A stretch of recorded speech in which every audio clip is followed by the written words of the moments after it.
sejam bem-vindos e bem-vindas a mais uma aula do canal Leite Explica. E hoje daremos continuidade à aula de processo constitucional. Na última aula tratamos do tema mandado de segurança individual. E vocês devem se lembrar que no final eu deixei um desafio, um caso prático a ser resolvido. Bem, na aula de hoje vamos trazer parâmetros para a resolução desse caso prático e ainda aproveitar a oportunidade para relembrar alguns conceitos importantes a respeito do tema mandado de segurança individual. Vamos lá? Começando então pelos nossos slides. O nosso caso, na verdade, era um caso real. Como assim? Um caso que foi cobrado numa prova real, na prova da OAB de 2010. Logo ao final dessa aula, eu trarei alguns parâmetros que a própria OAB utilizou para a correção da peça. Iniciaremos então pela leitura do caso. Meve de Tal, com 42 anos de idade, pretende candidatar-se a cargo vago mediante concurso público organizado pelo Estado X, tendo inclusive se matriculado em escola preparatória. Com a publicação do edital, é surpreendido com a limitação para inscrição dos candidatos com idade de no máximo 25 anos. Inconformado, apresenta requerimento ao responsável pelo concurso, que aduz o interesse público, tendo em vista que, quanto mais jovem, maior tempo permanecerá no serviço público aprovado no certame, o que permitirá um menor déficit nas prestações previdenciárias, um dos problemas centrais do orçamento do Estado na contemporaneidade. O responsável pelo concurso é o governador do Estado X. Não há previsão legal para estabelecimento de idade mínima, sendo norma constante do edital do concurso. Não há necessidade de produção de provas e o prazo entre a publicação do edital e a impetração da ação foi menor que 120 dias.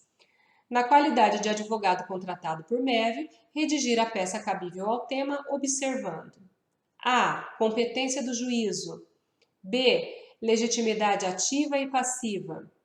C. Fundamentos de mérito constitucionais e legais vinculados. D. Requisitos formais da peça inaugural. E E. Necessidade de tutela de urgência. Bem, sempre que vocês forem resolver uma questão prática e questões também até objetivas, eu recomendo que vocês destaquem os pontos importantes. Isso facilita a memorização, a visualização e também a resolução do problema. E é o que eu fiz nesse caso, eu destaquei alguns pontos relevantes para a resolução. Nesse caso, o nosso examinador foi bastante bonzinho.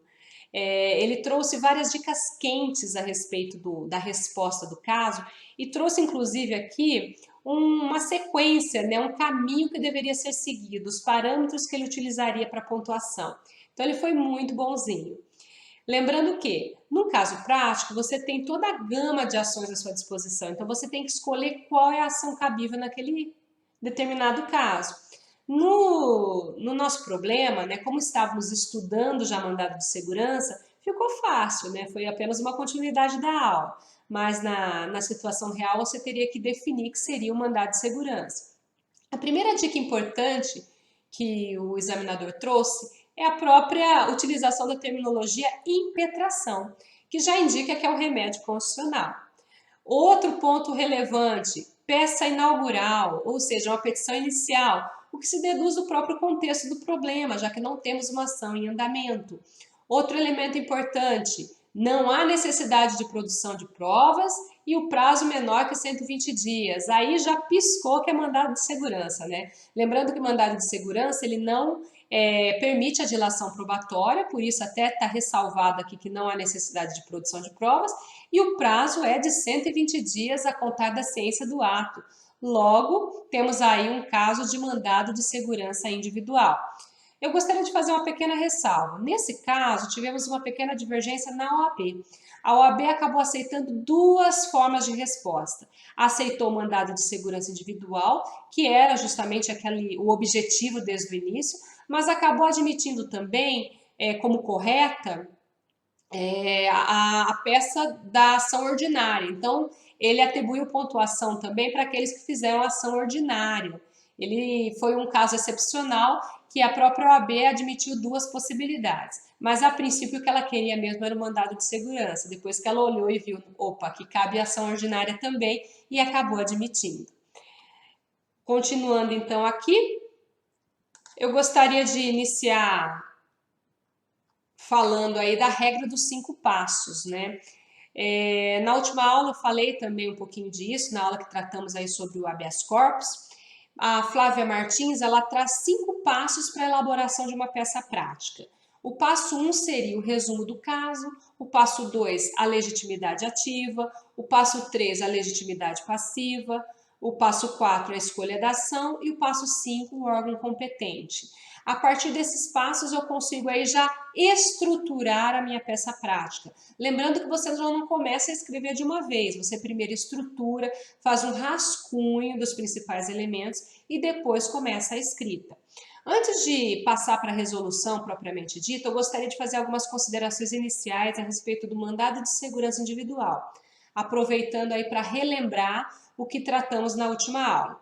O mandado de segurança ele está previsto no artigo 5º da Constituição Federal, um remédio constitucional, e também tem uma lei específica que o regulamenta, que é a Lei 12.016 de 2009.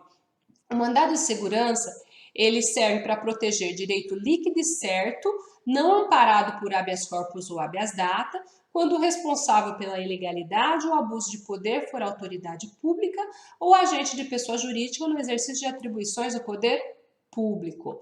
Logo, o objeto do mandado de segurança é a tutela de um direito líquido e certo, com exceção dos direitos referentes à liberdade de locomoção e acesso e retificação de dados, porque esses são objeto de tutela do habeas corpus e do habeas data.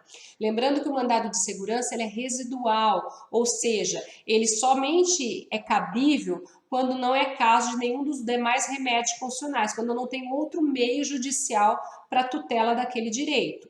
Então, ele é a última ratio, podemos dizer assim, ele é residual. O que é um direito líquido e certo? Quando eu falo de líquido, eu estou falando de delimitação de quantia ou quantidade. E certo, delimitação dos limites. Então, eu sei o que e quanto. Mas, para isso, eu tenho que comprovar por meio de prova pré-constituída, que geralmente é documental. Eu não tenho possibilidade de dilação probatória, ou seja, de estender a produção de provas em sede de mandado de segurança. Eu tenho que estar com a prova já pré-constituída, ou seja, já produzida ali para o juiz já se deparar com aquilo e já poder tomar sua decisão. Lembrando que a própria Lei 12.016, no artigo 6º, ressalva que caso o impetrante não esteja com os documentos em mãos, ele pode solicitar que o juiz da causa determine que a autoridade coatora apresente esses documentos ou que alguma repartição pública que os detém apresente. É importante destacar que, se isso constar no problema, ou seja, que não há os documentos disponíveis, que os documentos estão com a autoridade coatora, por exemplo, isso deveria constar na sua petição. Segundo elemento importante aí do mandado de segurança, ele é impetrado em face de um ato ou omissão de uma autoridade pública ou investida de parcela de poder público. E é um ato comum? Não, é um ato ilegal ou com abuso de poder. Aí eu faço uma pequena ressalva. Se considera que ilegalidade é o gênero e o abuso de poder é uma das suas espécies.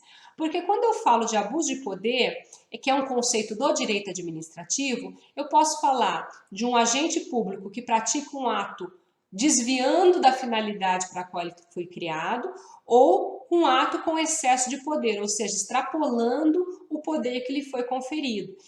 Tanto no excesso de poder quanto no desvio de finalidade, nós falamos também de uma ilegalidade. Logo, a ilegalidade é o gênero e o abuso de poder é uma de suas espécies.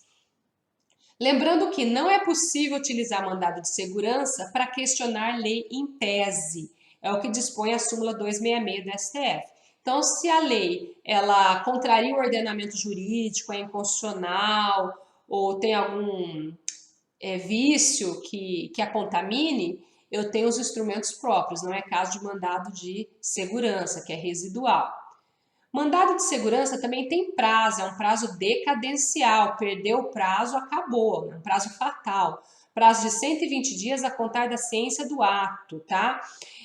Lembrando que a Lei 12.016, no seu artigo 20, fala que o processo de mandado de segurança e os recursos também relativos a ele terão prioridade sobre todos os atos judiciais, salvo o habeas corpus. Então, o mandado de segurança ele tem prioridade na tramitação, com exceção apenas ali do habeas corpus, porque o habeas corpus é aquele que protege o nosso direito primordial, básico, né? Aquele direito de locomoção. Ele é tão prioritário que não há nem necessidade de cumprir-se formalidades. No mandado de segurança é diferente, tratamos aqui de uma ação constitucional, uma ação judicial prevista na Constituição.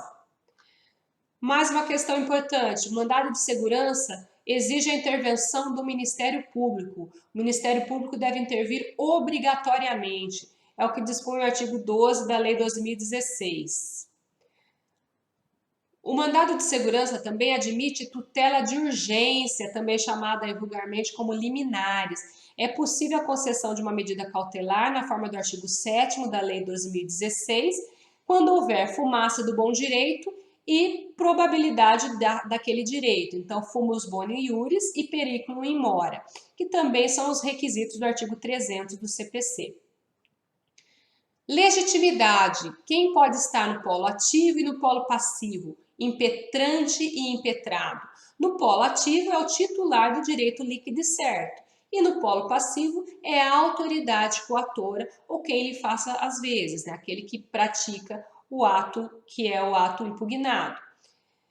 Nos termos do artigo 6º da Lei 2016, você deve indicar no polo passivo a autoridade coatora e a pessoa jurídica que integra. Quando se fala de governador do estado, é simples, né? O governador do estado X, né? Justamente porque o estado X é a unidade, a pessoa jurídica que ele integra. Competência. Quem tem competência? Qual é o órgão competente para julgamento do mandado de segurança? A competência é fixada de acordo com a autoridade coatora e não em virtude do ato. Então, eu vou analisar quem é a autoridade coatora para delimitar quem será o órgão competente.